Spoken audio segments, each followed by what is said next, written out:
Buenos días. Gracias, muy buenos días tengan todas y todos. Es un gusto estar esta fría mañana con ustedes. Espero que ya estén listos con un buen café, preparados para tomar una clase sobre argumentación en materia electoral, que es uno de los tópicos que la verdad es que más me gustan, sobre todo porque consiste en un nuevo esquema de pensamiento sobre la aplicación e interpretación del derecho para la toma de decisiones en esta materia electoral. Le agradezco profundamente a la Escuela Judicial Electoral la invitación que se sirvió formularme, igualmente a su directora, la doctora Gabriela Rubalcaba, y al magistrado Felipe Lamata Pizaña. Pues muy buenos días, tengan gracias a todos los que inician con sus cámaras tan temprano. Jean Paul, gusto saludarte nuevamente. Fernando Saldaña, muy buenos días. Manuel, ¿cómo estás? Dan San, muy buenos días, ¿cómo estás? Buenos días. Hazael, muy buenos días. Surizaday, también muy buenos días, tengan todos ustedes. Pues bueno, pues hoy vamos a hablar de este tema que tiene que ver con la argumentación en materia electoral. Y antes de aterrizar la temática, me gustaría que pudiéramos tener la posibilidad de hacer una aproximación de contexto, justamente para saber exactamente de qué es lo que a esta materia se refiere. Bueno, pues podríamos iniciar señalando que en la manera como los jueces resuelven, o tradicionalmente los jueces resuelven las distintas decisiones que son sometidas a su conocimiento por, digamos, una delegación, una legitimidad que tienen por parte de los estados, pues iniciaron pasando por un proceso un poco extraño, ¿no? Y ahora lo vemos un poco en lo que todos aquí en México ya sabemos sobre el tema de un juicio que se le está siguiendo en Estados Unidos a un alto exfuncionario de México que está aparentemente vinculado con el tema del narcotráfico.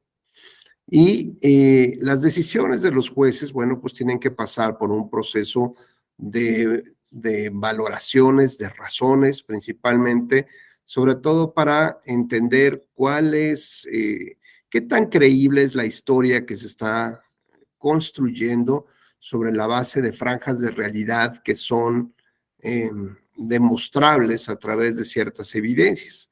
Entonces, bueno, pues tenemos casos donde podemos fincar a lo mejor alguna historia a partir de un par de hechos que son expuestos ante el juzgador, pero las historias que se construyen sobre ello, pues dependerá justamente de la habilidad y de la creatividad que tengan los litigantes y sobre todo si le provocan la convicción a esos jueces dentro de un contexto en el que ordinariamente se está viviendo.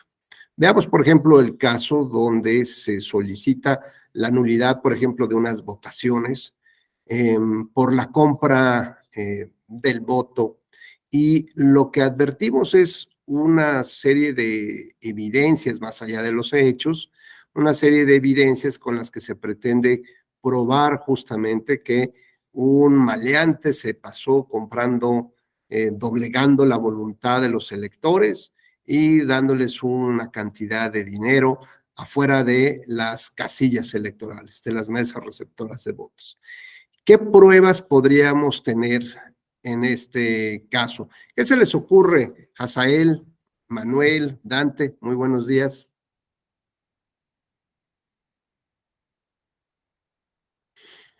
¿Con qué pruebas podríamos comprobar o acreditar que alguien está comprando?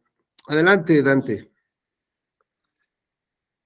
Me parece que el valor probatorio de prácticamente cualquier medio probatorio, valga la redundancia, sería más indiciario porque es muy difícil probar la intencionalidad, pero posiblemente si hay una persona con un fajo de billetes a la vuelta de la esquina de la casilla repartiéndole dinero a toda una fila de personas, pues sí se presume que a lo mejor está pagando por la intención de voto, vaya. Entonces, si tomamos una foto o un video, que creo que sería lo ideal, el video para que haya una secuencia lógica de la entrega del dinero, podría ser un elemento probatorio que da un indicio o una presunción de que se está comprando el voto, ¿no? Y de igual manera, no solamente tomar la foto o digo, el video a la persona al momento del pago,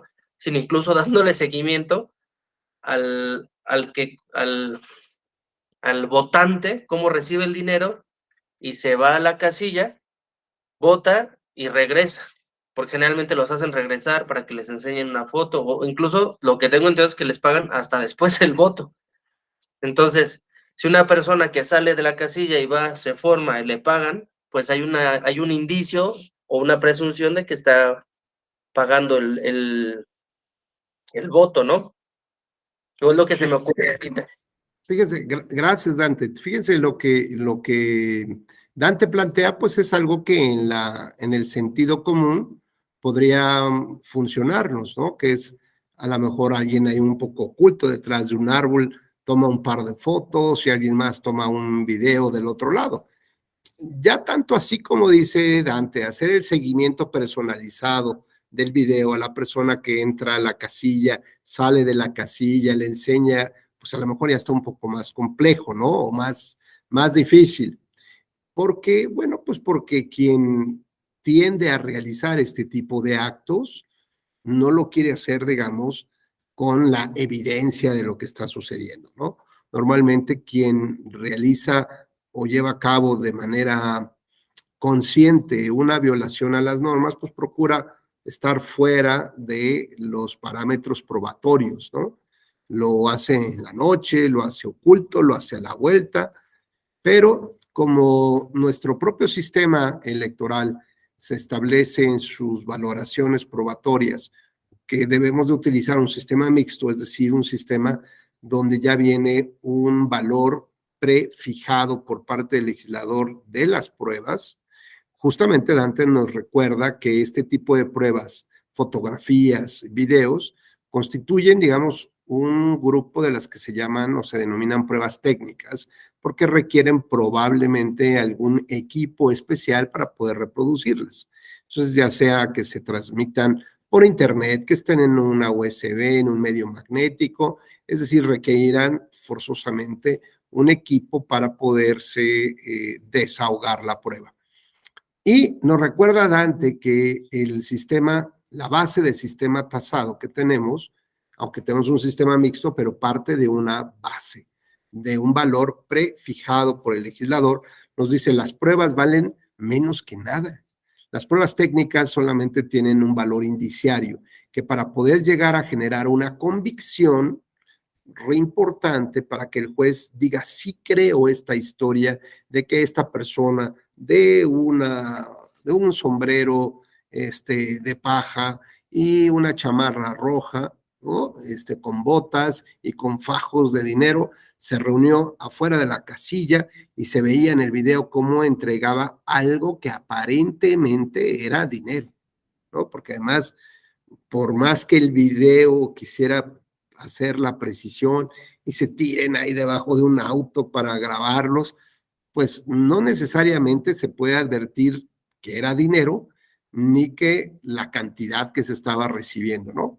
Bueno, pues requiere una suma de elementos sobre los cuales podamos ir, ya saben, como haciendo estos, ¿cómo se llama este deporte, Asael, que se la pasan brincando las personas entre los autos y de luego de edificio en edificio, en escaleras? ¿Se acuerdan cómo se llama este deporte? Que está como muy de moda ahí en las redes. El Parkour. Gracias, parkour. Sí. Justo, el Parkour, parkour. ¿no? Parkour.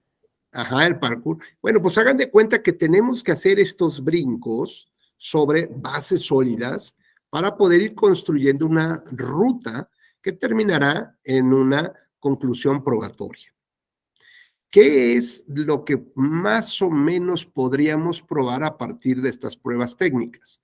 Pues nos dice Dante que hay 4 o 5 fotografías de una persona que se encuentra como al centro, por ejemplo, de otro grupo de personas, que está vestida, ese es el primer hecho.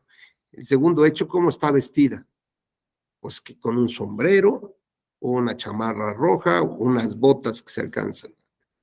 Tercero, pues, pues que está fuera de una casilla, a lo mejor, ¿no? Puede tener una toma y ver que ahí se ve aparentemente que es una casilla, no es una venta de pan ni de otra cosa, sino es realmente una casilla.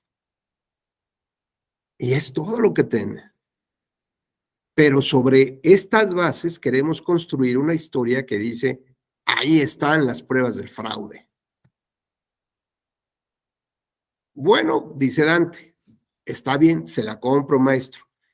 No hace prueba plena, pero ya empieza a sumar, como que está extraño que una persona se reúna con otras afuera de una casilla. No sé qué de extraño pueda tener eso, ¿no? Pero a lo mejor en sus máximas de experiencia de Dante, dices, no, votas y te vas. O sea, no es algo que te quedes como platicando, como si fuera, después de un partido, ahí echándose una cervecita.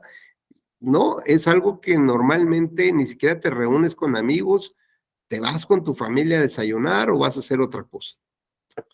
Pero dice Dante, además hay un video, maestro. Entonces podemos hacer una especie de adminiculación probatoria para darle soporte a esta historia.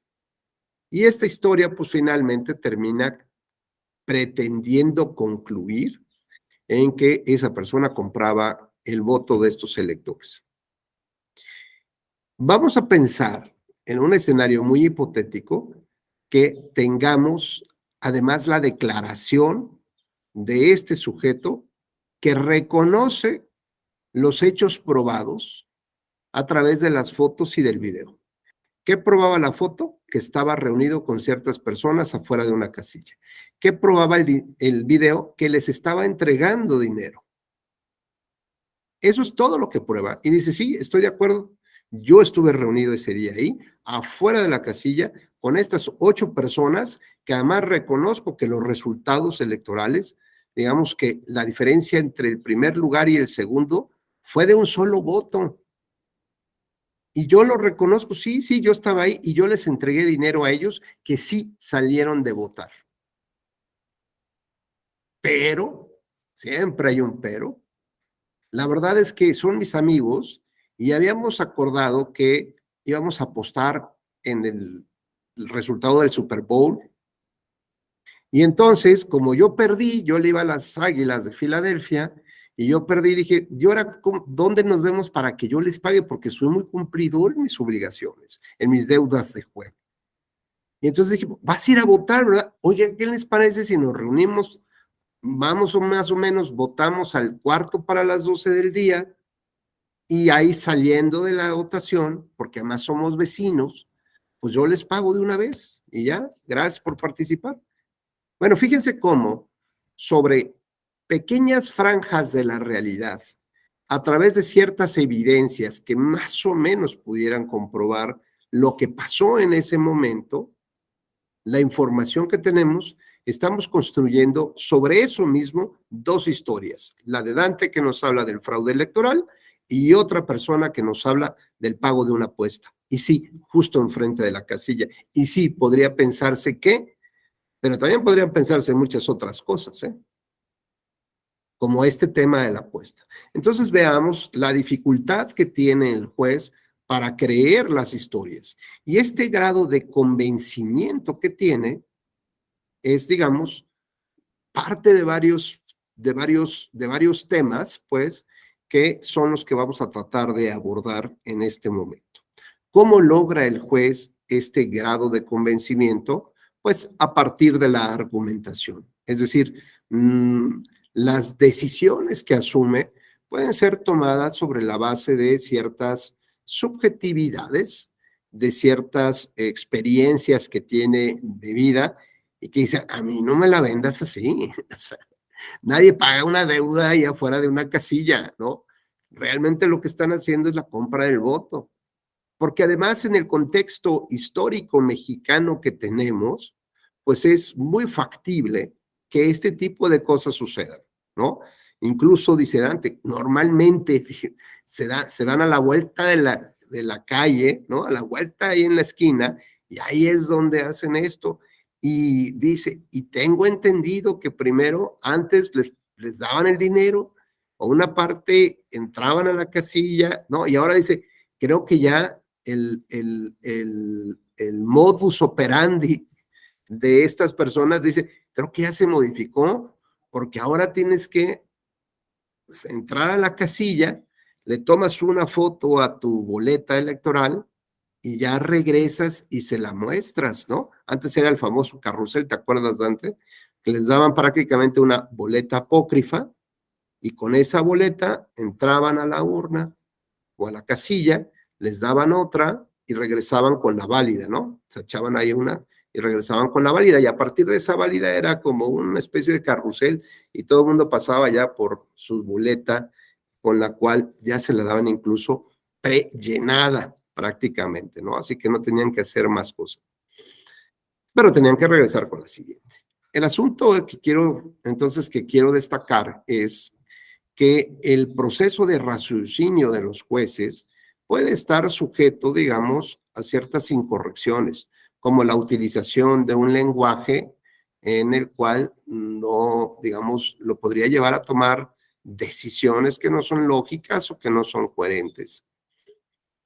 Este proceso entonces de razones internas, mediante las cuales se convence o no de que las cosas que están probadas terminan siendo válidas para construir una historia y una conclusión, tiene que tomar en consideración varios elementos. Y la argumentación jurídica, pues justamente le sirve para encontrar los fundamentos y los sustentos de una decisión que sea mucho más objetiva y no tanto basada en las creencias y suposiciones de lo que pudiéramos pensar que eso está sucediendo o que es el común denominador, porque además puede ser un rumor no comprobado. Pocas veces se comprueban los expedientes, Dante, ¿no? ¿Por qué? Pues porque el propio tribunal señala que son pruebas técnicas que requieren de mayores elementos y de su adminiculación para poder demostrar que efectivamente sucedió. Pero además, dice, tienes que demostrar la profundidad del daño que le provocas a los valores y principios democráticos. Y todavía una más, ¿se acuerda cuál es, Dante? Para anular una votación que exige la ley y la jurisprudencia en México.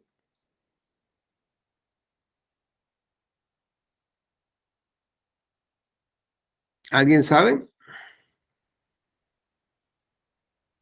Dice No sé Dante, si se la de... refiere a que se pruebe que, bueno, que esa afectación fue determinante en el resultado de la elección. ¿Y eso qué significa, Dan? Eh, bueno, que digamos que alguien sí compró votos, ¿no? Ujú. Eh, pero los votos que compró mejor no afectaron el resultado, no se prueba que afectaron, no fueron determinantes en el resultado de la elección.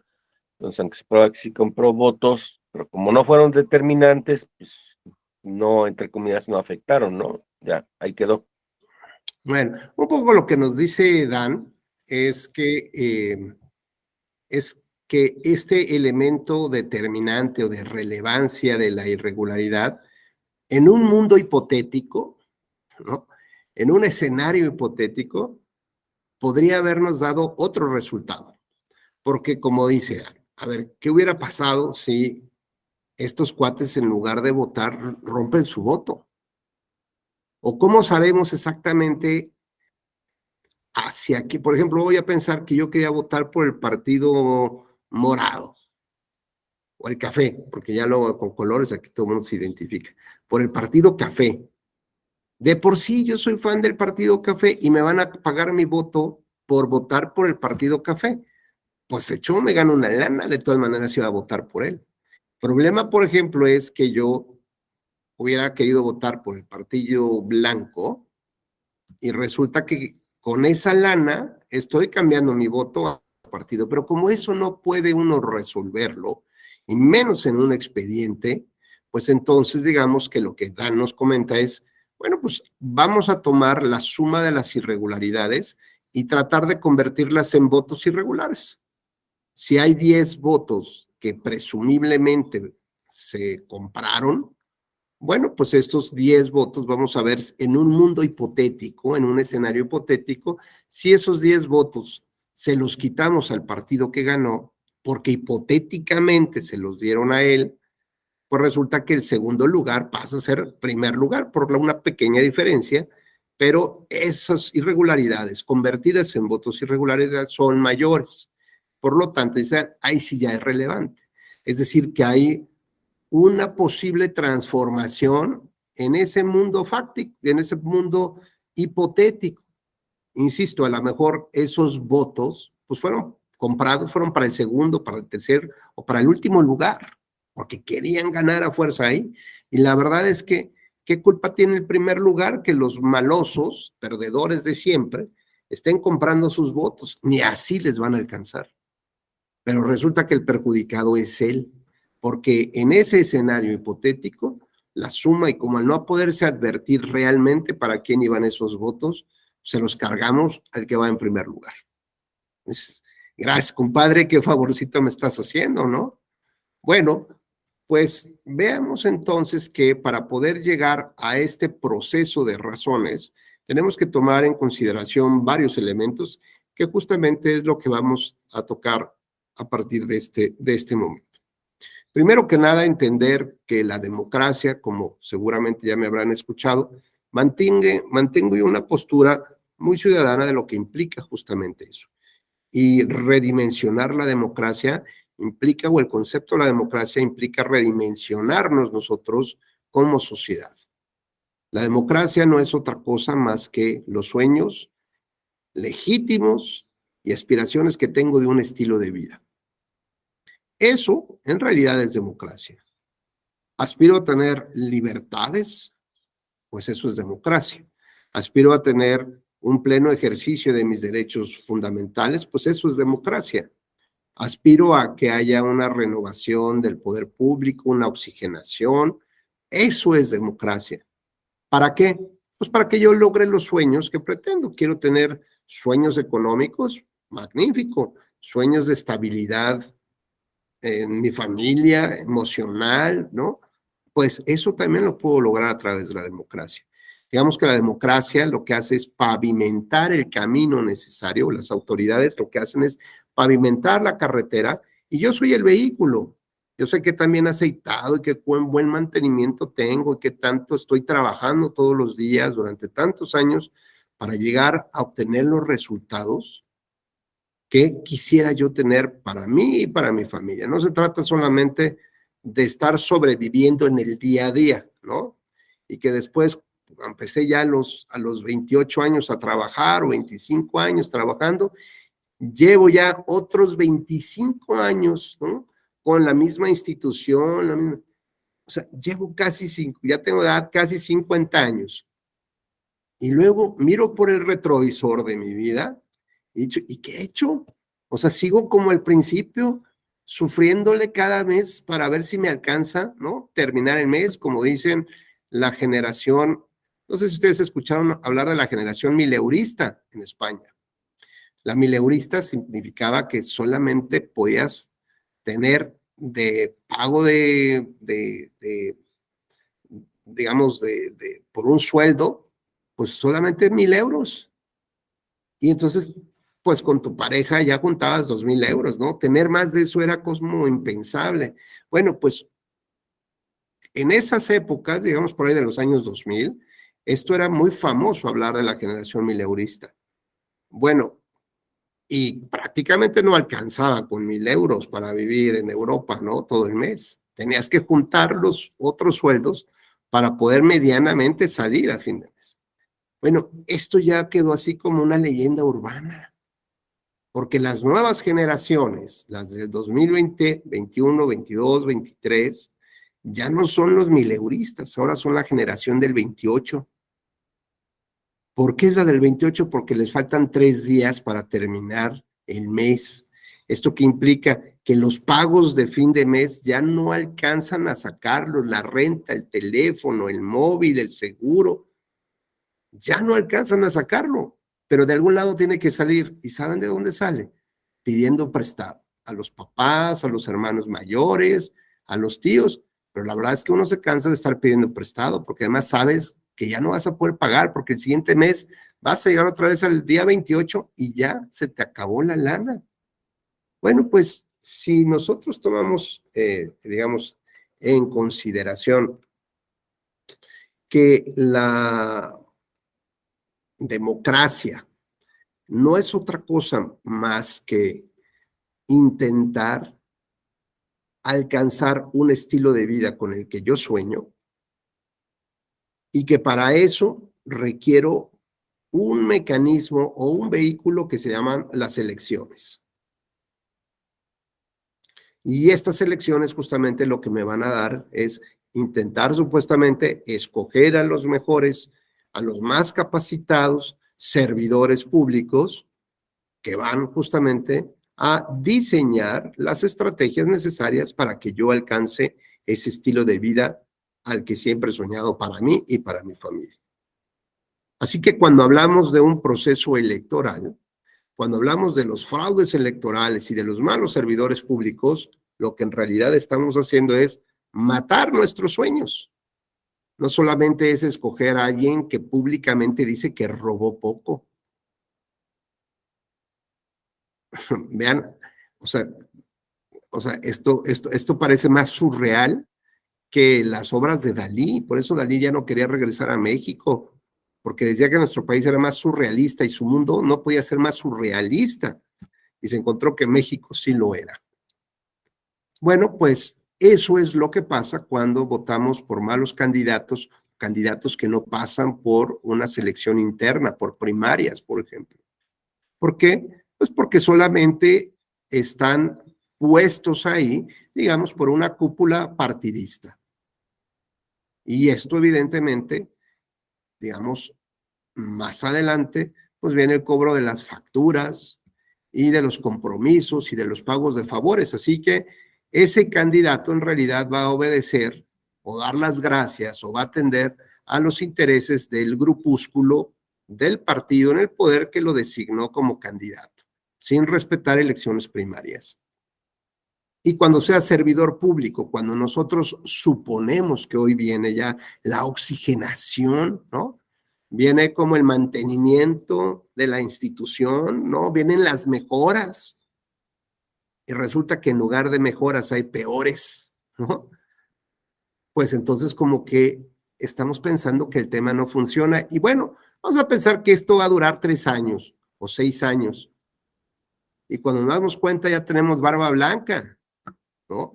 Y todavía pensamos que en algún momento la ruta se va a corregir y la verdad es que vemos que no hay un camino claro hacia, digamos, hacia este tipo de mejoras. Y sobre todo porque pues ya no solamente dependen de nosotros y nuestro país, depende de los espíritus expansionistas de otros países, depende de las grandes empresas internacionales, depende de cómo soplen los vientos, incluso de si hay guerra, no hay guerra, si hay pandemia, no hay pandemia. Es decir, estamos sujetos a muchos otros factores externos también que pueden afectar justamente este tránsito hacia esa ciudad que se llama democracia. Bienvenidos todos, ¿no?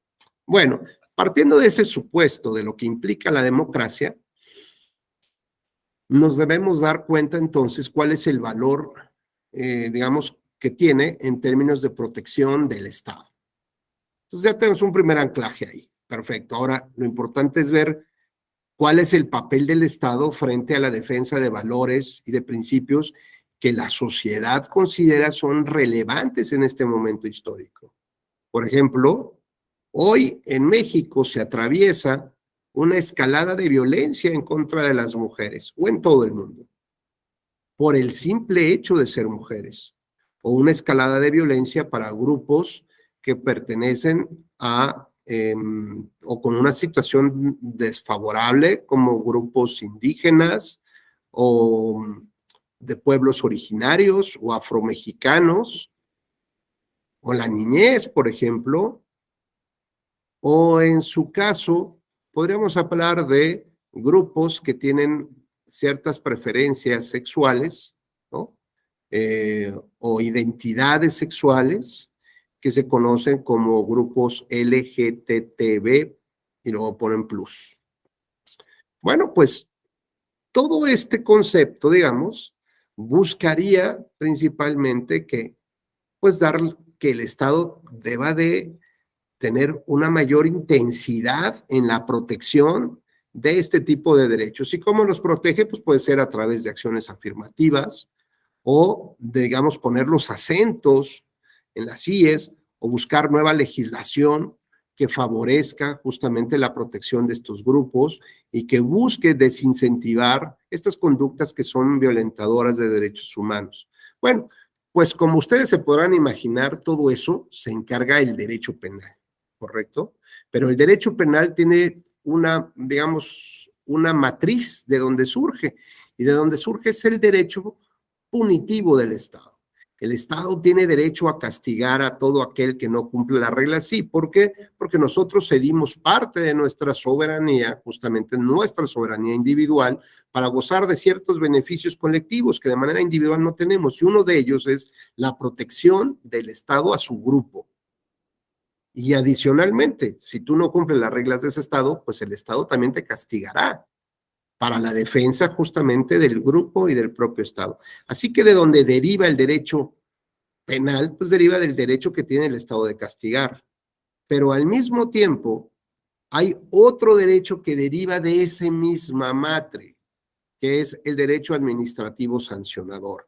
Y en el caso de las elecciones en México, ordinariamente no trabaja el derecho penal, sino es el administrativo sancionador, porque puede llegar incluso hasta anular una elección. Es como si fuera la sanción máxima que se puede imponer derivada de las conductas irregulares que estén demostradas, además el impacto profundo que se da en la violación de los valores y principios democráticos, y como decía Adán, y que además resulte determinante para el resultado, es decir, que en un mundo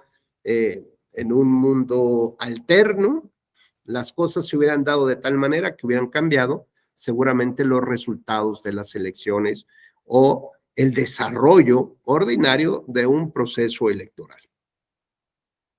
Así que nuestro segundo punto de anclaje, además de lo que es de la redimensionar el tema de la democracia, nuestro segundo punto de anclaje tiene que ver con los valores y principios del derecho electoral.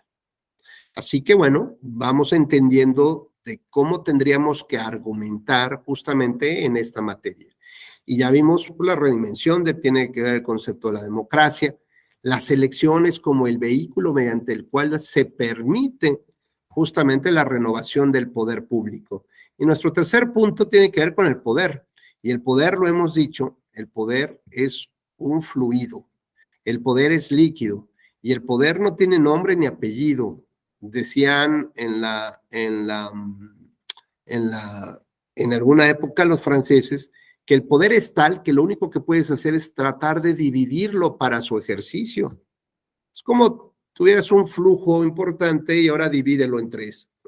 Pues a ver cómo le haces. Bueno, pues tienes que establecer los diques de contención necesarios para que pueda fluir este líquido por cada uno de estos diques. Pero tarde o temprano, si no los habilitas, rehabilitas y mantienes, pues se van a generar grietas naturales con el tiempo, o a lo mejor con alguien que va dinamitándolas también. Y entonces, frente a estas grietas o estas rupturas, ese líquido llamado poder se va filtrando. Y se va filtrando de tal naturaleza que puede filtrarse o romper el dique, y entonces digamos que hay pequeños espacios donde el ejercicio del poder se funde y confunde en una sola persona, como puede ser un presidente de la República o un Congreso o un poder judicial, por ejemplo. Entonces, es muy complejo tratar de mantener esa fuerza líquida del poder. Y decíamos, el poder no tiene nombre. Lo más lógico es que quien ejerce, digamos, en quien se concentra el poder, que es en el titular del Ejecutivo Federal, pues normalmente es el que todos los días trata de ver hasta dónde estira la liga y ver qué tanto los congresistas, qué tanto los jueces o los ministros de la alta corte están sujetos justamente a recibir estas influencias del poder. Vamos a pensar que termina absorbiendo el Ejecutivo, absorbe el Legislativo y el Judicial, o casi los termina absorbiendo. Bueno, pues ese ejercicio de poder del Ejecutivo ordinariamente se tiene que sustentar en otro poder como siempre, que es en la fuerza física legitimada por el Estado, que es en el Ejército. Y veamos cómo los principales mandatarios en Latinoamérica, por ejemplo, siempre ponen en sus fotografías, en sus eventos especiales, a la izquierda y a su derecha, a dos militares, ¿no? Como para reforzar la idea de que quien tiene el poder físico legitimado, papá, a su papá. Y aunque los titulares de los otros poderes, del ejercicio de los otros poderes, estén a las esquinas, Vemos cómo luego en estos días del ejército o días de la seguridad nacional, por ejemplo, hacen sus recorridos en tanquetas, ¿no? Algunos hasta también disfrazados de militares o con una gorra militar. Yo me acuerdo que le decían, ahora que está tan de moda hablar del expresidente Calderón, ¿no? Que le saqueaban unos moneros, unos dibujos, porque en alguna ocasión se puso como una gorra militar y le quedaba muy grande y creo que le quedaba hasta acá, hasta casi la nariz, ¿no? Y entonces lo identificaron ahí con otro personaje cómico de la historia de la televisión mexicana. Bueno, pues como podemos encontrar, digamos, el ADN del ser humano tiene, llamémosle así, un chip que hace que evolucione el ser humano y que de niño llegue a la adolescencia y a su máximo esplendor en cierta época, la madurez, pero ese mismo chip, ¿no? Esas mismas células terminan siendo quienes matan el cuerpo humano, porque terminan envejeciéndolas. Así que digamos, fíjense qué paradigmático es esto, ¿no? Porque la misma célula que nos lleva a la mejor época de nuestras vidas es la misma célula que termina destruyéndonos. Digamos que es nuestro propio cáncer, por llamémosle así. Y por eso es que tanta gente busca siempre permanecer joven y encontrar cualquier otro mecanismo para poder medianamente librarla, aunque sea físicamente. En el tema de la democracia es algo muy similar, porque si ustedes se plantean que lo que busca la democracia también, la democracia representativa, entre otros temas, es la renovación del poder público, es decir, que las elecciones están enfocadas ¿a qué? A que nuestros compañeros ciudadanos asuman un poder que como individuos no tendrían. Luego entonces, ese poder para el cual nosotros estamos construyendo los procesos electorales, tomando decisiones para que ellos representen la fuerza del Estado en la toma de decisiones, terminará siendo el propio cáncer de la democracia. Por lo tanto, es importante tener mucha claridad en el diseño institucional, ahora que estamos pasando por un periodo de reformas electorales muy importantes en México. Tenemos que tener claridad que esas reformas electorales no deben de fomentar ni alimentar estos ejercicios desmedidos del poder, este deseo, estas inquietudes de tratar de abrazar otros poderes, por llamarle de esta manera, para poder seguir concentrando cada vez más poder, porque finalmente ese será el cáncer de nuestra democracia como tal. Y como afortunadamente la Corte Interamericana de Derechos Humanos nos lo recuerda en una opinión consultiva formulada por el Estado de Colombia acerca de si era adecuado o no legislar la pertinencia o la prohibición de la reelección indefinida en el cargo de presidente de la República, en su caso en Colombia. Y algo más o menos así, la Corte resolvió. ¿De verdad me preguntas eso? O sea, ¿estás seguro? ¿Quieres que te responda? Pues como, ¿por qué? Si imaginemos que esto es como una fiesta de 15 años. Benito, buenos días. ¿Quién es el actor principal o la figura principal en una fiesta de 15 años? Buenos días, doctor. Buenos días, compañeros. La quinceañera sería, ¿no? La quinceañera. Y de hecho, los chambelanes bailan, ¿no? Al son que le toque la quinceañera, ¿no? Es decir, todos estamos en torno a esa fiesta porque esa es nuestra figura principal, la quinceañera. Ahora imaginemos que esa fiesta de 15 años dura 6 años, no un día.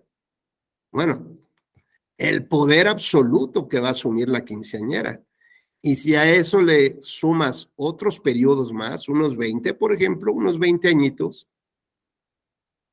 y todos seguimos bailando en torno a esa fiesta y a esa figura. Pues la Corte más o menos recuerda algo así.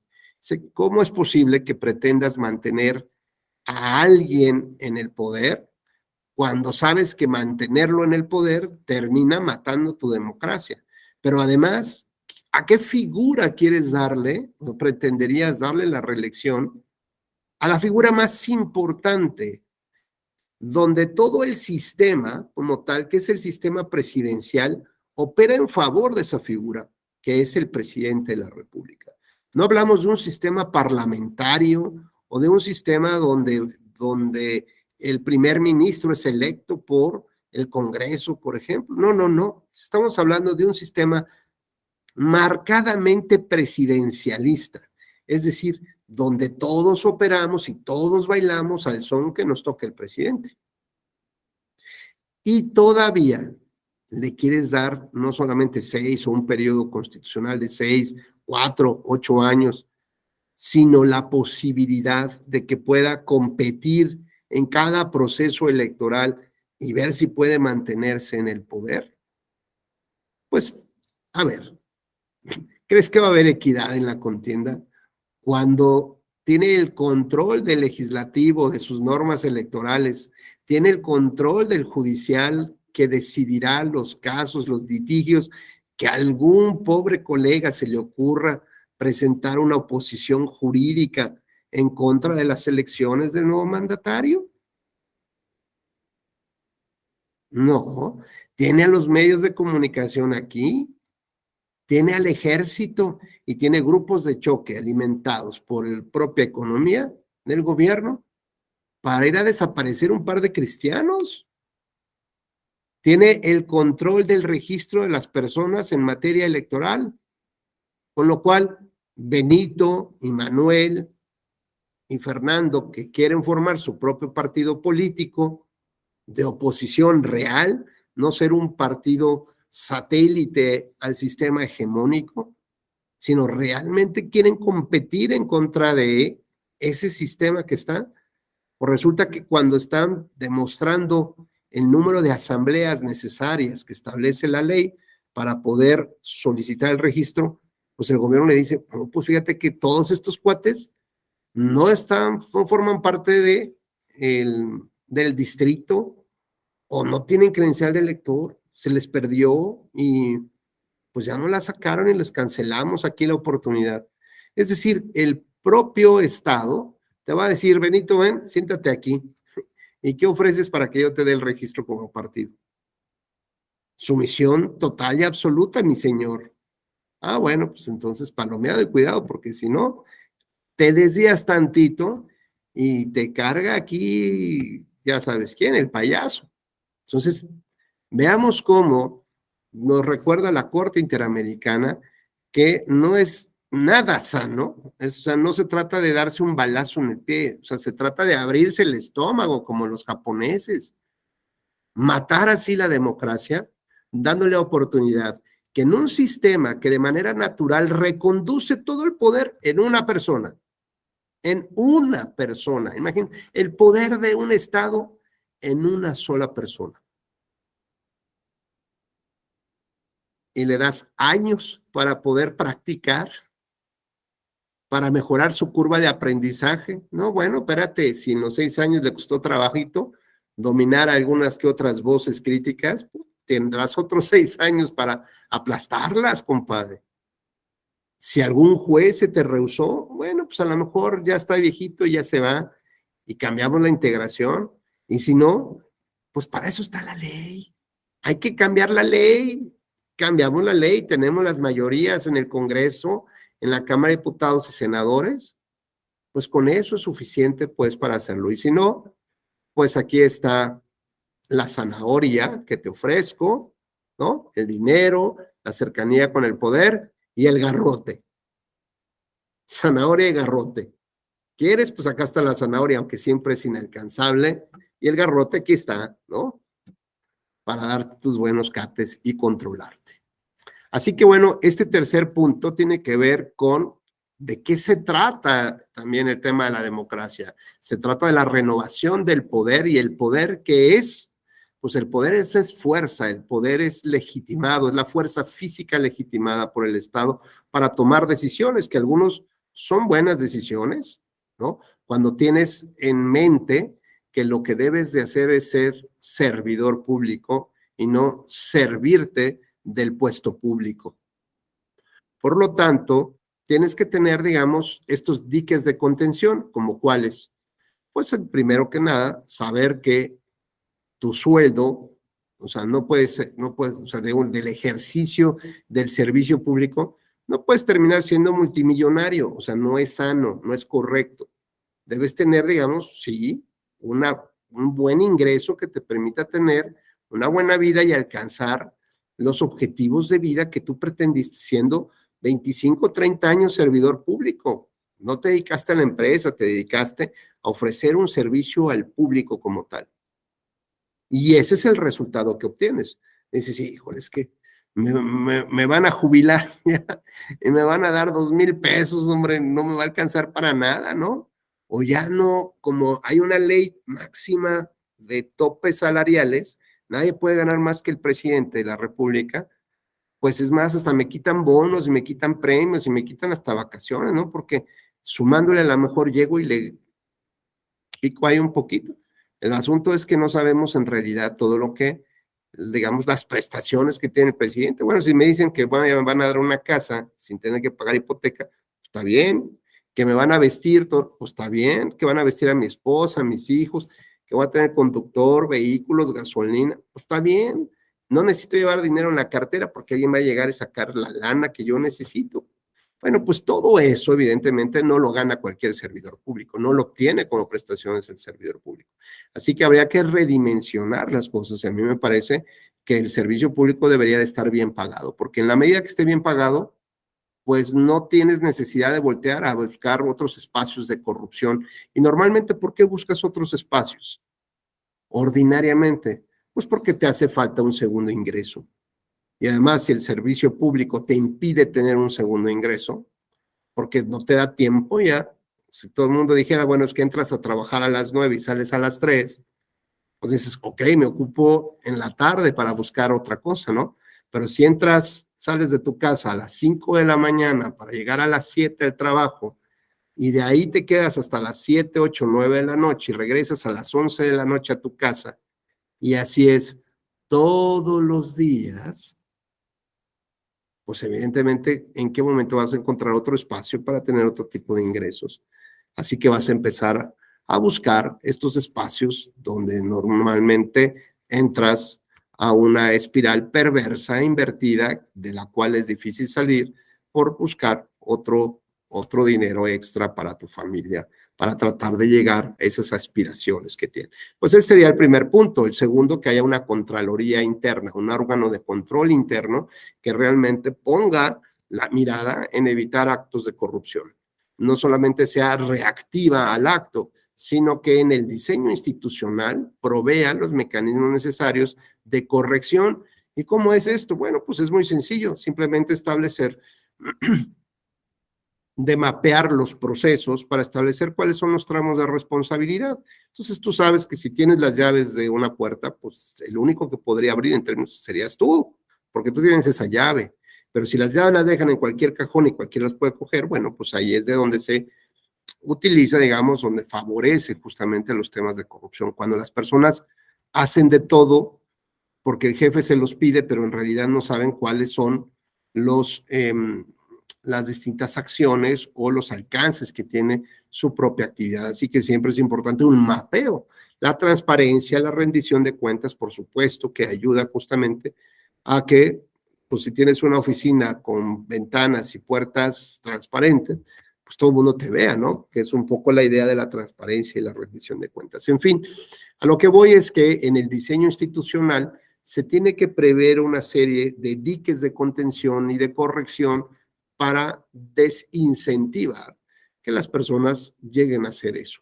Pero al mismo tiempo tienes que no solamente amenazar, sino que tienes que buscar realmente que estos espacios del servicio público sean adecuados. Si no te vas a dar más dinero, pues provoca, por ejemplo, la posibilidad de los ascensos. Hay gente que lleva años y años y años y no puede ascender.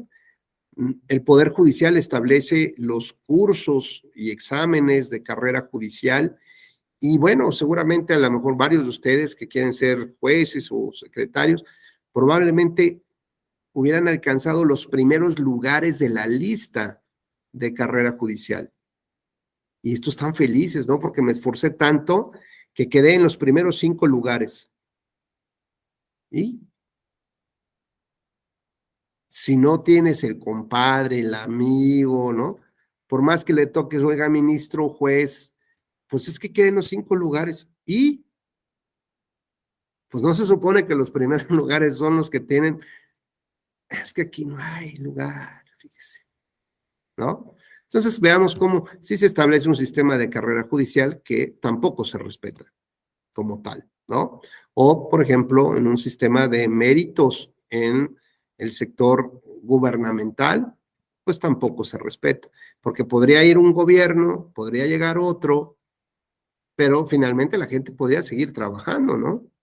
O sea, los gobiernos no implican sacar a toda la gente, al contrario, tienes que utilizar la experiencia de esa gente para poder brindar un mejor servicio, porque los nuevos que lleguen, pues seguramente van a tener que echar a perder, ¿no? En esa curva de aprendizaje. O llega un gobierno y quiere quitar hasta los colores de las bancas, ¿no? Porque eso le recuerda, ¿no? Un fantasma del pasado. Y entonces se la pasan destruyendo todo lo que el anterior hizo y cuando se dan cuenta ya no les dio tiempo de hacer esto porque o ya se murieron o porque no les da chance de hacer nada más, porque se les acaba el tiempo. Bueno, entonces veamos cómo desde la propia institución se requiere generar una ingeniería de diques de contención del ejercicio del poder. Bueno, ya nos vamos ahora sí acercando a este tema que tiene que ver con la argumentación. Todo esto es un contexto sobre el cual yo tengo que tener una visión clara de el lugar donde me estoy manejando para poder entender bien a bien las normas jurídicas. Ahora, en materia electoral mexicana, tenemos, digamos, la posibilidad de cuestionar distintos actos de autoridad o de particulares. Distintos actos de autoridad que tienen que ver con las decisiones respecto al rumbo de las elecciones, de la organización de un proceso electoral, como la ubicación de las casillas, como las personas que van a integrarlas para recibir el sufragio, cómo aplicar fórmulas de asignación de financiamiento público, cómo aterrizar algunas normas en lineamientos para poder acreditar en el día a día y que las personas tengan mayor claridad y ciertos parámetros también las autoridades electorales para entender y comprender si una persona de un lugar puede contender para ser candidato respecto de otro lugar, si una persona que formaba parte de un partido político podría participar por otro partido político, si puede renunciar y cuándo renunciar, si eres servidor público, si podrías utilizar los recursos del Estado para favorecerte en tu imagen, en tu nombre, o tendrías que renunciar. Si un militar en activo podría ser el próximo candidato a la presidencia de la República. Dirías, no. ¿Por qué? Bueno, pues hay que ver cuáles son los límites constitucionales. siempre y cuando renuncie 90 días antes. Y entonces ya dices, en la torre. En un contexto donde veo que el ejército se está haciendo hasta empresario del gobierno, pues qué tal si ese ejército, que es el que custodia todo el material electoral durante las elecciones, pues resulta que el candidato presidente es un ex militar. Bueno, pues entonces eso empieza a complicar los ideales que tenemos de los dueños de nuestra democracia, del estilo de vida al que quisiéramos llegar, pues pensando que un militar, ¿no? Exprofeso va a ser el presidente del país, que de por sí el sistema presidencialista latinoamericano le aporta más fuerza, como decimos en México, más crema a tus tacos, ¿no? Bueno, pues ahora imaginemos que esa figura de por sí, ya traía todo el respaldo de la fuerza física legitimada por el Estado. Pues imaginen la cantidad de poder que va a concentrar esa persona. Por eso la Corte Interamericana dice, ni de loco se les ocurra. En todo caso, lo que tendrían que hacer es establecer en su constitución la prohibición expresa, porque esto sería, o sea, dinamitar la democracia, o sea, no esperar a que el cáncer avance, no, esto la mata de tajo como tal. Las reformas electorales, entonces, tienen que estar diseñadas justamente para la contención de diques del poder y la manera como estos pueden aspirar a llegar a ese poder, pero también cómo responderían, digamos, al poder originario que es del ciudadano. Como si yo asisto con un notario para que podamos suscribir un poder para pleitos, cobranzas, actos de administración o de traslación de dominio a otra persona, yo le estoy confiriendo esos derechos y ese poder que tengo a esa otra persona. Y esa persona, yo pues en teoría debería saber su nombre, su teléfono, su correo, dónde vive, sus antecedentes familiares, penales y sobre todo, ¿por qué confío yo en esa persona? ¿Por qué creo que esa persona sí va a poder pagar mis impuestos, hacer un trámite de cambio de placas vehiculares, va a ser, bueno, vaya, hasta me va a representar en mi boda, que no puedo estar ahí, se va a casar por mí? Bueno, pues todo eso que le estoy trasladando de toma de decisiones, lo hago con un candidato a un cargo de elección popular. Le estoy trasladando justamente la posibilidad de que piense por mí y decida por mí. Y que incluso hasta me metan a la cárcel por mí mismo, ¿no? Bueno, y recordamos siquiera, Fernando Saldaña, Fer, ¿cómo estás? Hola. Oye, Fer, ¿te acuerdas quién es el diputado que ganó en tu distrito? No, No, pero fíjate, estás trasladándole el poder a esa persona y no sabemos ni quién es. Oye, Fer, ¿y a quién le concediste el poder notarial? Ni idea. ¿Sabes dónde vive? No. Pero ¿cómo se te ocurre, Fer? O sea, checa tu estado de cuenta, ya te bajaron una lana ahí, compadre, ilegalmente porque tú le diste la posibilidad de que te quitara una lana. Veamos que es algo similar, entonces lo que estamos haciendo es trasladar el poder que tenemos a una persona que ni siquiera conocemos. A lo mejor yo sí voté, me acuerdo por el color, las siglas del partido, pero la verdad ya no me acuerdo ni quién era el diputado, honestamente. ¿Esto qué implica? Pues implica una lejanía de la ciudadanía en un tema que debería de ser el actor principal, la ciudadanía. Los partidos políticos, por definición constitucional, son entidades del interés del público, del interés de la gente. Jean Paul, buenos días, ¿tienes acceso a tu micrófono? ¿Oí? Oye, Jean Paul, cuéntanos, si eres tan gentil, un tema que crees que sea de interés de tu familia y que en una sobremesa se discute un sábado, un domingo, después de un asado, pero que forzosamente tengan que tocar el tema. Por ejemplo, a mí se me ocurre la abuela está por morir, ¿no? La abuela está por morir y el tema y de la casa y cómo vamos a repartirnos entre los hermanos, por ejemplo, es un tema, las vacaciones, ¿no? Vamos a programar un fin de año en el país, ¿no? ¿Cuáles crees que sean temas que forzosamente la familia tenga que tocar, que tenga que tratar? Herencia,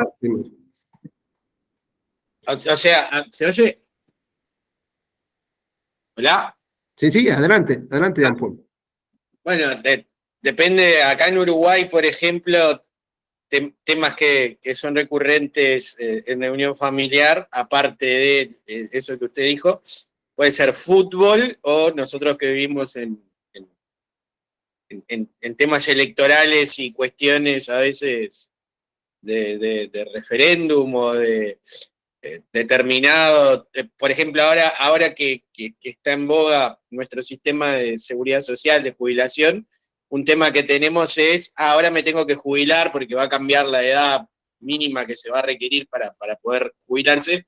Entonces ahora un tema que está es, bueno, ahora tengo que trabajar más para jubilarme, porque antes era los 60 y ahora será los 65. Entonces ahí entra, bueno, yo tengo que trabajé X cantidad de años y ahora tengo que trabajar más.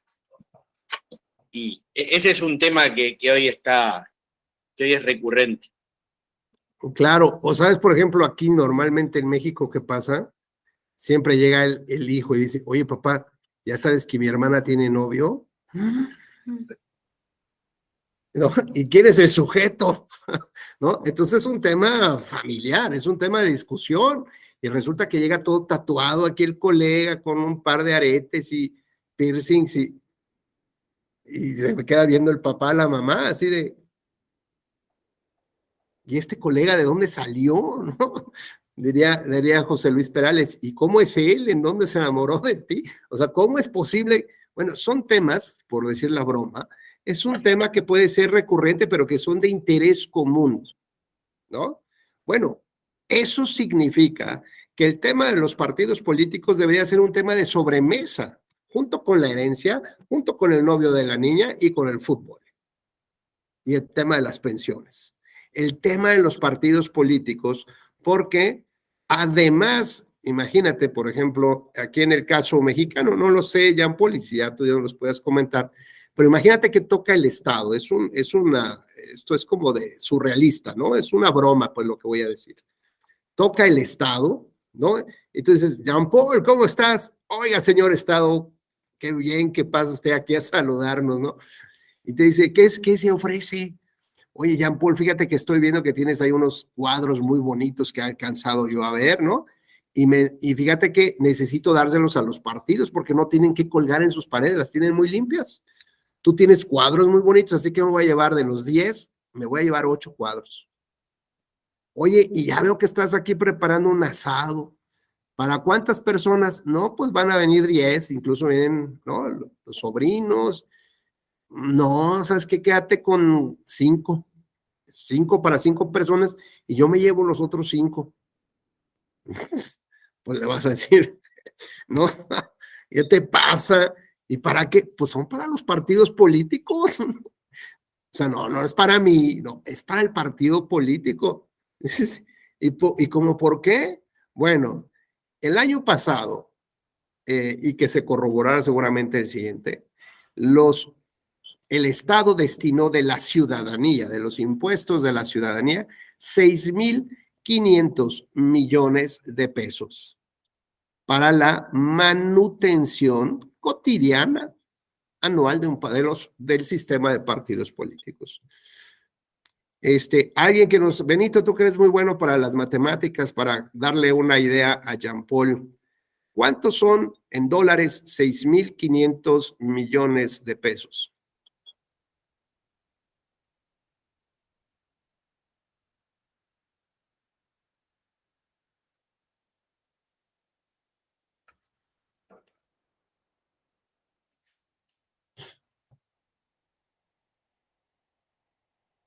Es que eso ya tiene muchos ceros, ya cuesta más trabajo.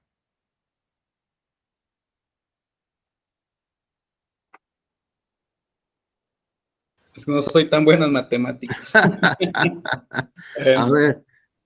¿Alguien? Dante, ¿qué opinas tú ahí? ¿Cuánto será? Puede ser Surizada, 351 millones. podría ser. A ver, Surizaday, cuéntanos. Unos 350 millones de dólares. Ahí va la busqué. Sí, confirmamos el dato, lo damos por bueno. Surizaday, adelante. Sí, o sea, sería ese aproximado de, bueno, el dólar aproximadamente en unos 20 pesos, ¿no? 22. 350 millones, ¿verdad? Sí. De dólares anuales para el pago de, pues pago de la renta, pago de la pintura, pago el jardinería, ¿no? Y además un 50% adicional para las épocas de elecciones. Porque esa partecita, pues hay que destinarla justamente a las campañas electorales, ¿no? Y al pago de multas, seguramente. Entonces, como veremos, estos cuadros que llegaron a quitarle a casa de Jean Paul y ahí la comida que nos quitaron a nosotros, y todavía de la cartera, Dante, de tu cartera, dijeron, oye, esta es tu cartera, ¿verdad, Dante? Sí, a ver, aquí, 2,000 pesitos.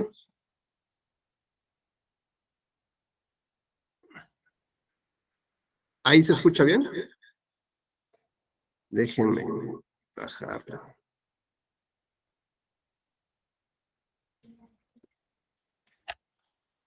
A ver, ¿ahí escuchamos bien? Sí, ¿verdad? Déjenme.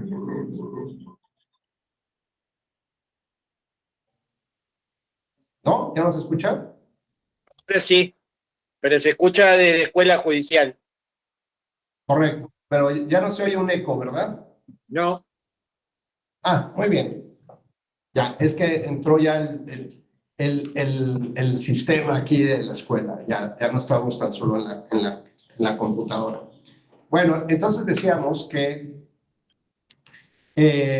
una cantidad adicional del 50% iba a ser necesaria para el gasto de las campañas electorales, ¿no? Entonces decíamos, y todavía de la cartera de Dante le sacaron unos miles de pesitos todavía porque pues hay que mantener el partido, ¿no? Como tal. Así que bueno, cuando entendemos un poco que el interés común, el interés social, debería de estar enfocado también a la discusión sobre el saneamiento de quiénes son los, digamos, los principales partidos políticos y sobre todo la necesidad que tenemos de que por lo menos respondan también a las expectativas de lo que nosotros estamos digamos, a lo que nos estamos comprometiendo, que es, por ejemplo, esta entrega de recursos, entre muchas otras cosas, como trasladarles el poder ciudadano para la toma de decisiones. Adelante, Jean Paul, por favor. no, que acá en Uruguay, por ejemplo, tenemos financiamiento específico para elecciones y financiamiento permanente. Eso se da con relación al caudal electoral, o sea, con relación a los votos que hayan obtenido en las elecciones nacionales, se calcula por año el equivalente, se calcula cuánto es el monto que recibirían y se divide entre 5, que es por año, y eso es lo que los partidos reciben del Estado, y luego se paga, por supuesto, por cada voto en la elección nacional, y en cada elección, porque tenemos elección nacional, balotaje para presidente, elecciones departamentales aparte, elecciones municipales aparte, y elecciones internas. Y en el sistema uruguayo, una crítica que recibe es que el Estado pague a los partidos políticos por los votos y que se permita también el financiamiento privado, que ahí es donde entra todo, calculo que en México también, pero está más regulado que en Uruguay, por lo que he podido estudiar. Acá en Uruguay se permiten donaciones anónimas de empresas, etcétera, etcétera, y el acceso a los medios de comunicación que es privado, y para evitar eso también el Estado ha dado minutos de televisión gratis. No sé ahí cómo en México cómo es, pero acá sí los partidos reciben apoyo del Estado y están los que sostienen que todo debería ser financiado por el Estado y los que sostienen que no. Entonces acá tenemos en cada elección discusiones que la gente, la ciudadanía, el pueblo se entera que los votos se pagan y ahí es donde entra, bueno, pero si le pagan por mi voto, ¿por qué? Y eso nomás será para comentar cómo era acá. Gracias, Jean-Paul. Pues mira, la verdad es que acá, adelante Dante y luego ya platicamos. Adelante Dante. Justo ahorita tenía una reflexión que me pareció un poco interesante, porque al final del día, ya sea a través de solo financiamiento privado o del Estado, los ciudadanos siguen aportando, ¿no? Nada más que en una está limitada la aportación, que es lo que te da el Estado, porque ya está determinado por presupuesto, y de la otra manera, si es solo privado, pues puede ser 10,000 o 1,000 millones, ¿no? Pero justamente cuando se da por la parte privada puede tener cuestiones de opacidad, pensaría yo. Y por otra parte, creo que el hecho de que solo sea, entonces, al final del día, los ciudadanos van a terminar haciendo aportaciones a los partidos, ya sea directamente o indirectamente. Entonces, los partidos siempre se financian de los ciudadanos. Desde una perspectiva ahorita limitada. Y por otra parte, creo que sí es importante ahorita reflexionar, a reserva de que tanta gente que ha estudiado el tema, el hecho de que sea un financiamiento solo por particulares puede generar oligarquías partidistas, oligarquías empresariales o cúpulas, ¿no? Al final del día lo pensaría ahorita un poco en analogía, los dos partidos predominantes en Estados Unidos, pues están apoyados por empresarios y multimillonarios que son los que le dan vida y son los que persiguen ciertos intereses económicos o intereses tras algunas legislaciones que les beneficien en los fines que tiene cada empresa, vaya. Entonces, también pensaría que si se tiene ese apoyo privado, se estaría condicionando a las personas popularmente electas a acceder a las filosofías y quizá deseos de sus aportantes, ¿no? Entonces, sí, digo, muy interesante el tema, pero creo que no es y bueno, y algo que lo relacionaba justo con lo que hablábamos de la materia electoral, que esto también es un equilibrio de poder, o sea, la materia electoral no solo equilibra los tres poderes, ¿no? También tiene que haber un equilibrio interno dentro de los procesos electorales para que las contiendas sean justas o sean equitativas pues sí, equitativas en ese sentido. Ya, fíjate que es bien interesante lo que comentas, porque digamos, en la argumentación jurídico-electoral lo que tienes que tener es una visión completa del sistema. No puedes reformar la ley o las normas que se refieren al tema de financiamiento público sin entender qué tipo de sistema de partidos quieres construir. Como bien lo señalas, un financiamiento predominantemente privado lo que va a hacer es disminuir el número de partidos de manera natural. Es decir, que mientras más financiamiento privado haya, la lógica indica que te vas a acercar a un tri o bipartidismo de entrada. Mientras fomentes tú el financiamiento público, pues lo que vas a hacer es tener a puros partidos flojos que lo que van a pescar es un tema económico, ¿no? Como si fuera una empresa. Ser partido pues, significa que vas a ser un millonario, ¿no? No solamente por el acceso al poder, sino por la cantidad de recursos que año con año vas a recibir y lo único que te tienes que comprometer a hacer es tener el 3%.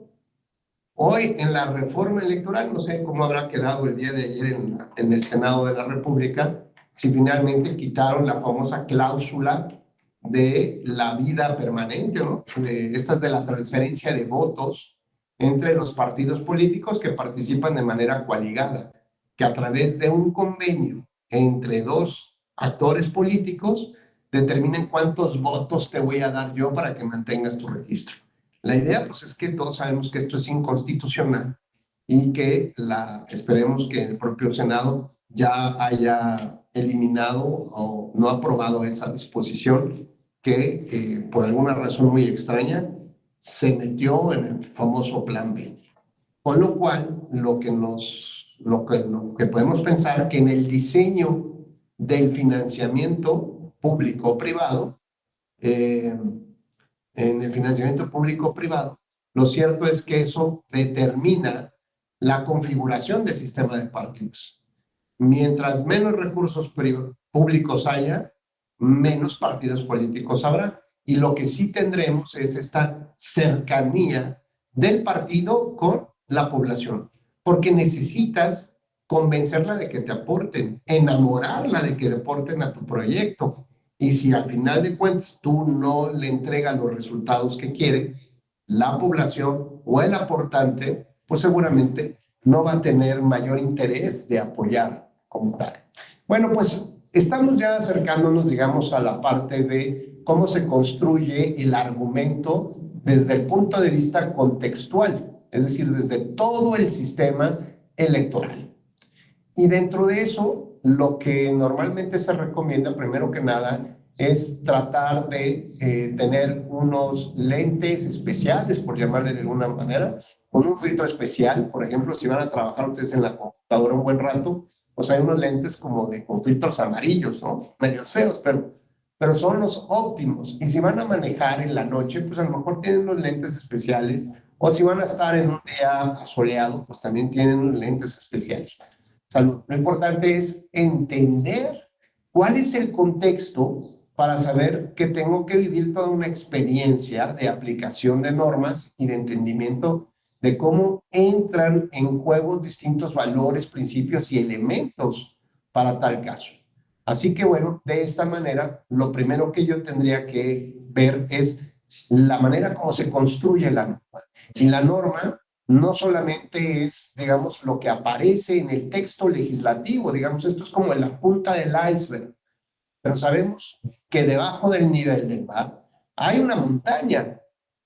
Por lo tanto, así debemos ver a las normas. Lo que a nosotros vemos a simple vista solamente es la punta del iceberg del normativo, pero detrás de la hoja, llamémosle así, o dentro de la hoja, dentro de esas palabras, se encuentra toda una montaña de construcciones, de historias, de generaciones, de valoraciones, de principios, de entendimientos de por qué la libertad era importante o no y de lo que ha sufrido la población para tratar de mantener justamente ese estilo de vida de libertades. Y entonces, bueno, ya entendemos por qué el legislador solamente alcanzó a ver algún par de elementos. Y esto es algo muy sencillo de entender con esta analogía, si ustedes me lo permiten. Hay una autopista de 3 carriles. El primer carril, pues la extrema derecha, pues ahí van muy lentos. El segundo, más o menos rápido, y el tercero, pues para rebasar ordinariamente.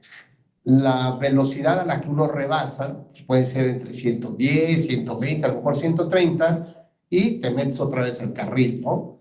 Pero cuando empiezas a rebasar al vehículo, pues te das cuenta que de pronto que ya tienes unos faros acá atrás, ¿no?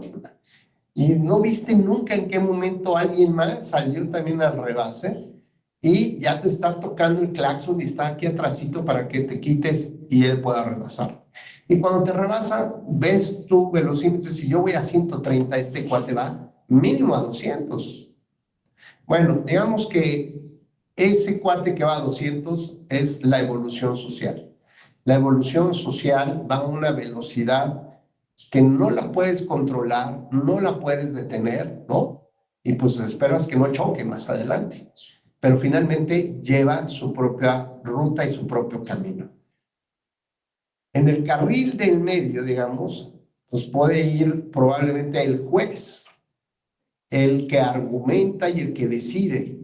Y lo que hace es tratar de sacar una fotografía del momento en que la evolución social, pues ya adelantó, ¿no? En algún momento de una gasolinera, pues puede tomar una fotografía de un momento determinado y en el carril de la extrema derecha viene la evolución legislativa que se quedó 3 pueblos atrás.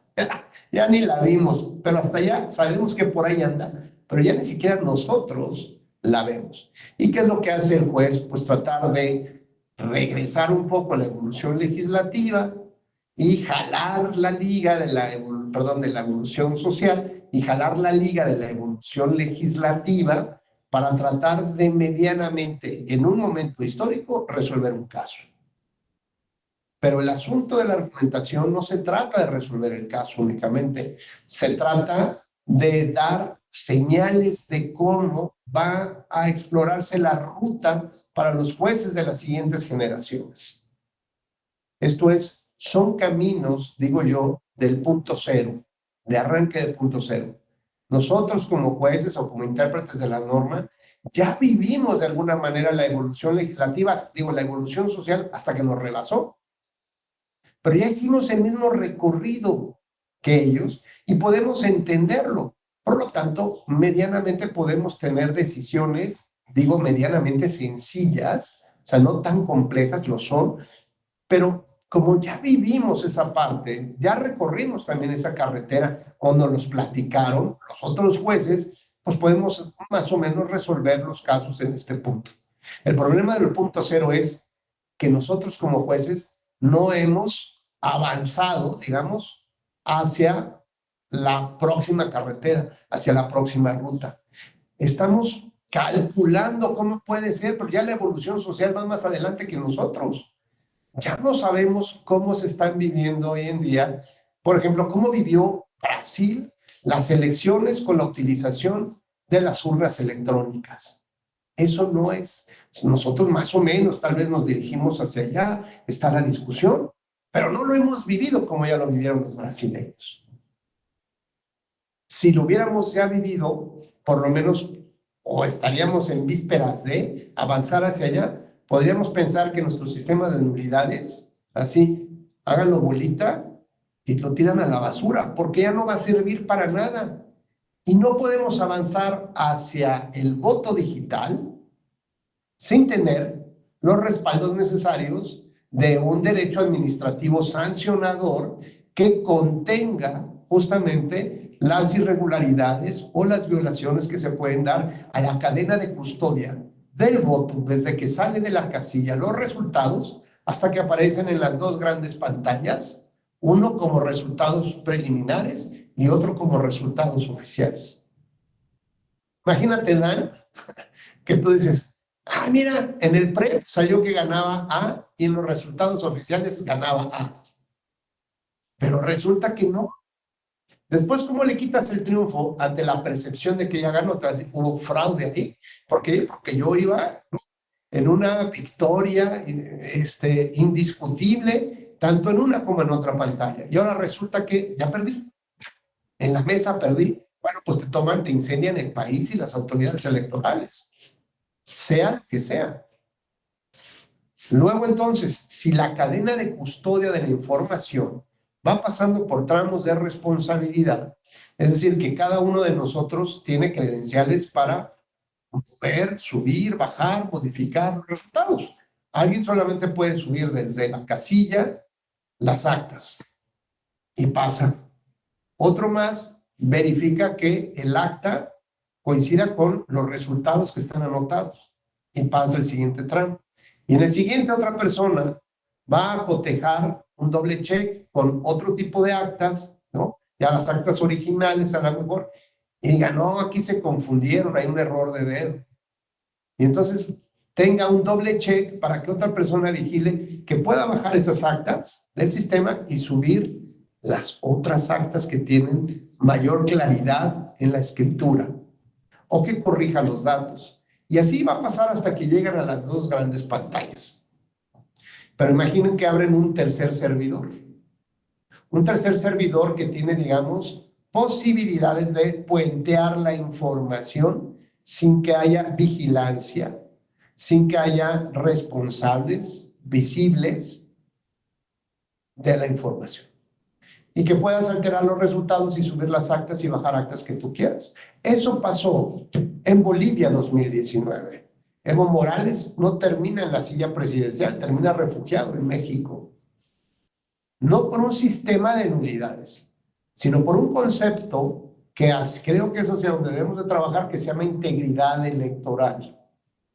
¿Por qué? Porque hay irregularidades que no necesariamente son determinantes para el resultado de la elección, pero que sí terminan matando la democracia, van favoreciendo que ese tipo de conductas se sigan cometiendo con mayor, digamos, con mayor intensidad, porque finalmente sabes que por un error, un vicio en el procedimiento o en la interpretación o en los alcances del criterio, o bien porque 4 días para tu contraparte no son suficientes. En este caso, Oscar Ruiz, buenos días. Cuando hablamos de el voto electrónico y la cadena de custodia de la información vía electrónica, ¿dónde crees que puede haber el fraude electoral?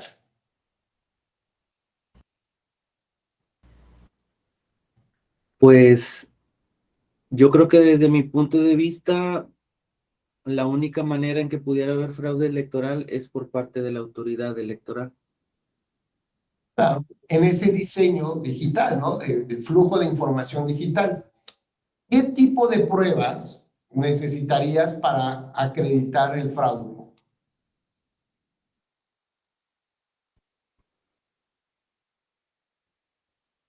Pues, ¿Un testigo? pues sí, sería la única manera, o sea, que las personas que votaron electrónicamente tengan manera de comprobar por quién realmente votaron. En caso de que, Imagínate, vas a llamar a millones de personas para corroborar, ¿no?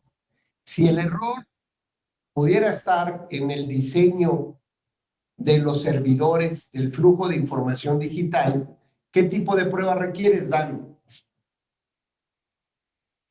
Yo creo que es prueba técnica. Tiene que ver con ingenieros en sistemas, ingenieros en programación.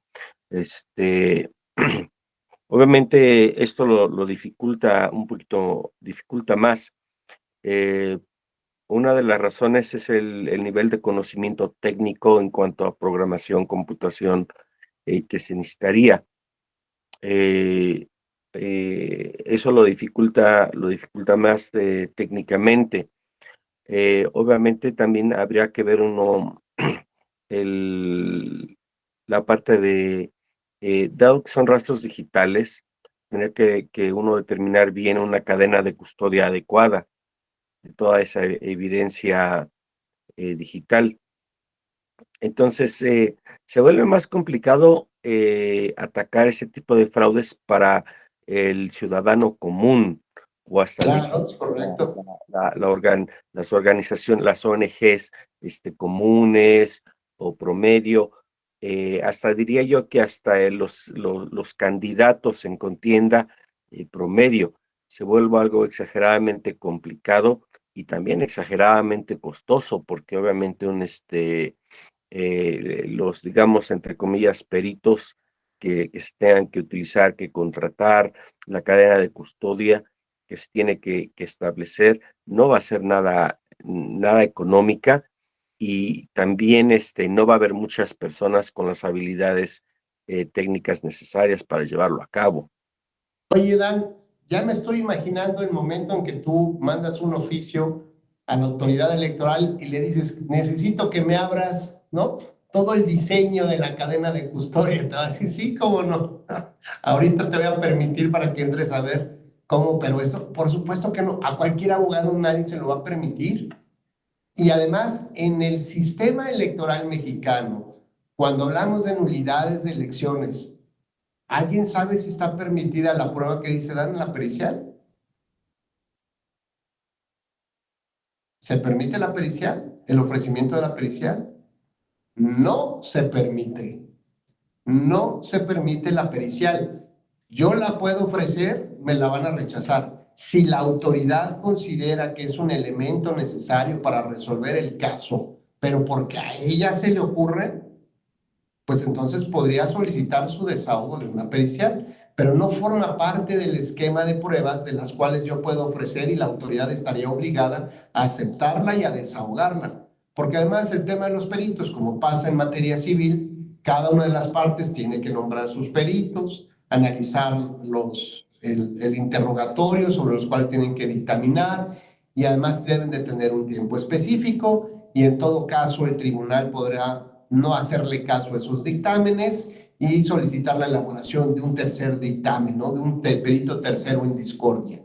Y esto, pues necesariamente, o lo que va a suceder es que va a retrasar las fechas de resolución de los casos y de la toma de posesión de los funcionarios electos.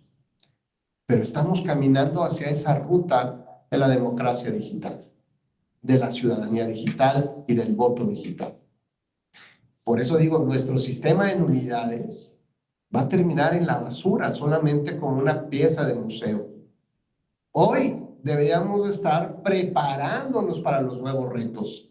Con estas reflexiones deberíamos estar haciendo los análisis. Qué bueno que ya la Escuela Judicial se está haciendo también cargo del tema de la justicia digital para tratar de empezar a acercarnos y darnos cuenta que como abogados, como politólogos, ya el método tradicional de análisis de nulidades ya fue, ya pasó. Ya hoy un nuevo despacho, un nuevo litigante no puede estar justamente con ese mismo tema. Tiene que estar pensando ya en el futuro, adelantarse haciendo estos recorridos que otros países ya están haciendo, empezando a preparar y capacitarse también para entender justamente los temas de la cadena de custodia digital, cómo se ofrecen los peritajes, quiénes son los expertos, ¿no? ¿De quién echaría yo mano para que hagan estos análisis? Analizar casos de éxito, dónde están los temas o cómo solicitarlos. Hacia allá deberíamos de estar dirigiéndonos. Bueno, pues la argumentación jurídica nos hace entender todo este contexto. Fíjense bien, todavía ni siquiera estamos tomando en cuenta el caso concreto que se nos plantea. Apenas estamos en una aproximación de contexto para poder darle un verdadero entendimiento a esa norma jurídica. Entonces ya decíamos, lo primero que debo de analizar es cuáles son los valores y principios, cuál es esta montaña que está debajo de la punta del iceberg, para poder entender bien a bien estos contenidos de la norma, que no han sido descubiertos todavía, que se les olvidó al legislador, pero que son la piedra fundamental, la que le da vida a la norma. El segundo punto que tengo que analizar es si esto requiere un análisis de perspectiva. Esto es, si el promovente es una mujer, bueno, pues tal vez digo, no necesariamente tenga que utilizar el protocolo de actuación para casos de mujeres, donde las mujeres reclamen esta justicia, o comunidades indígenas, sino que tengo que ver protocolos, por ejemplo, para ver si operaría en función de... Vamos a pensar que uno de los temas que tengo que analizar tiene que ver con una sanción, Benito, una sanción administrativa a una persona. Sabemos, fíjate, en tu análisis de contexto argumentativo, antes de ver si está justificada o no, ¿qué pasaría si esto fuera materia penal y le imponen una sanción penal a una persona? ¿Qué crees que deberías de revisar antes de ver si fue correcta la sanción o no? Pues las pruebas, el expediente, ¿qué es lo que... Antes de las pruebas. Pues el estudio del caso, cómo qué fue lo que se le está imputando, por así decirlo, el contexto que pasó, cómo sucedió, no sé. Ajá, pero en específico, lo que tendrías que revisar que se cumpliera es el debido proceso legal. Por ejemplo, que haya sido juzgado por un tribunal previamente establecido. Sí, que sí. las normas hubieran existido antes, que la sanción estuviera prevista en la norma, ¿no? Digamos esa parte. Y además el debido proceso legal significa que te puedas enterar de lo que se te acusa, ofrecer pruebas, ¿no? Presentar tus alegatos y tener una decisión en tiempo y forma. Básicamente esos son los elementos necesarios mínimos en materia penal que hablan del debido proceso, pero no significa que sean, o sea, digamos que para otras materias no tengas que adicionarle otros elementos que consideres que son como un piso mínimo. Por ejemplo, si vas a la materia civil, pues un piso mínimo es que haya también equilibrio procesal entre las partes, que en el contencioso te den la oportunidad también, ¿no? Pero vamos a pensar, Benito, que esta persona en materia penal, la sancionada, es una persona que no habla español. ¿Qué crees que hubiera necesitado el proceso que debes de verificar? Que hubo traductores en las audiencias, no sé, por ejemplo. Que hubo un traductor. Muy bien. Oye, pero además que es una persona indígena de bajos recursos. Pues ver, digamos, darle más las facilidades, ¿no? Que a otra persona normal, pues, en un proceso. A ver, ¿qué necesitaría una persona de bajos recursos? Pues de entrada una defensoría, ¿no? O sea, que... Exactamente, Benito. Una representación legal, ¿de acuerdo? Antes de entrar al análisis de las pruebas, antes de entrar al análisis de la decisión, tienes que ver en el contexto argumentativo de qué va el asunto. Ah, es materia penal. Ah, bueno, pues entonces veo si se cumple el piso mínimo, porque además estás obligado de oficio a revisar que se cumpla ese piso mínimo de elementos que se llama el debido proceso legal. Y entonces analizas, y en este caso no me lo pide la ley, pero ¿hubieran estado un intérprete? No, porque hablaba español. Ok, bueno. ¿Hubiera necesitado un defensor de oficio? Pues no sé, pero se le ofreció. Se le ofreció, lo rechazó y tiene su abogado que lo está defendiendo. Por eso muy bien. O sea, digamos que cumple esas expectativas, ¿no? Mínimas. Cuando hablamos de un procedimiento administrativo sancionador, Benito, hablamos que tiene la misma madre que el derecho penal. Por lo tanto, los principios mínimos del debido proceso que le aplican en penal probablemente le apliquen en el administrativo sancionador. Se trata de una comunidad indígena. En este procedimiento, una persona de indígena, en este procedimiento que le notificaron y tal, ¿le dieron la posibilidad de un intérprete? ¿Quién sabe? ¿Lo necesitaba? No es algo que me preocupe. No, ¿cómo no? Porque tú como juzgador o como abogado tienes que decir, oye, fíjate que acá no se respetó el debido proceso legal porque no le pusieron un intérprete. Le preguntaron si quería un defensor de oficio en materia electoral en una sanción administrativa electoral que comparte la misma madre que el penal y por lo tanto básicamente los mismos principios. Antes de entrar a las pruebas y antes de entrar al análisis de la decisión, tengo que ver si se cumplen estos parámetros básicos del debido proceso legal. Lo mismo que pasa en penal, en el administrativo sancionador, podrá pasar, por ejemplo, en el tema de las nulidades electorales. ¿Cuánto tiempo es el idóneo para que presentes tu demanda, para que te dé acceso? Imagínate que le dices en materia penal, no, pues es que tienes 2 días nada más para defenderte. Espérate, ¿cómo? 2 días, no, yo necesito un plazo que me extiendas. Aquí tienes 4 días.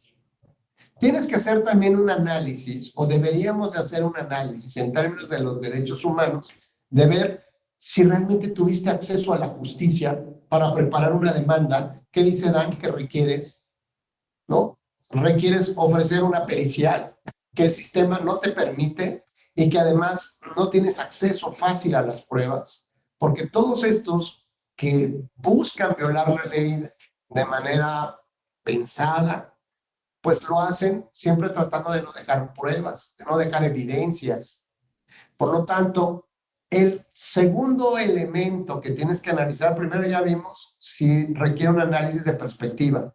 El segundo, si se cumplen los parámetros del debido proceso legal aplicable a cada uno, digamos, a la materia que vas a conocer. El tercero tiene que ver con el análisis de la facilidad probatoria. ¿Y esto qué implica? ¿Qué tan fácil acceso tenías a conseguir las pruebas? Cuando no tienes ese acceso, entonces tienes que cambiar el concepto de que el que afirma está obligado a probar. Y lo tienes que cambiar por el que afirma está obligado a probar sí y solo sí tiene de fácil acceso a la prueba. Si no, tienes que cambiar tus cargas probatorias.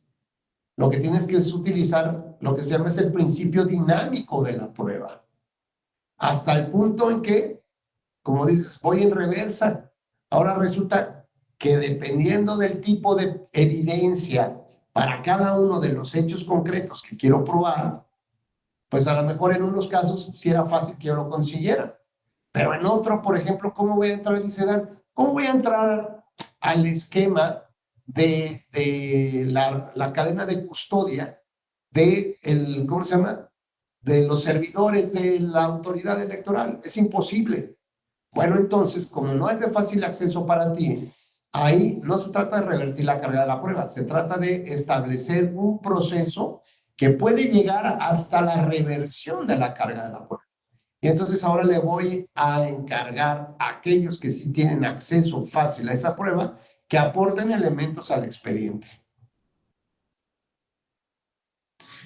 Y eso va generando un nuevo esquema de valoración probatoria del sistema mixto que tenemos. Bueno, pues ahora las declaraciones de las partes que no tienen fácil acceso a las pruebas, pues ahora resulta que van a tener un valor preponderante en la prueba y que podrías llegar incluso a revertir la carga probatoria, podría ser llegar a revertir la carga probatoria.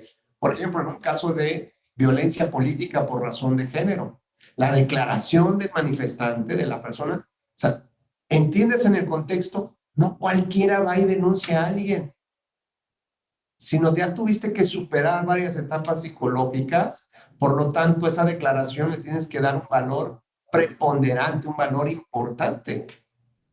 Oye, pero es que se trató de una amenaza, por ejemplo, y esa amenaza, pues, ¿cómo me la dijo ahí, fuera de la oficina, alguna cosa? ¿Cómo lo voy a lograr?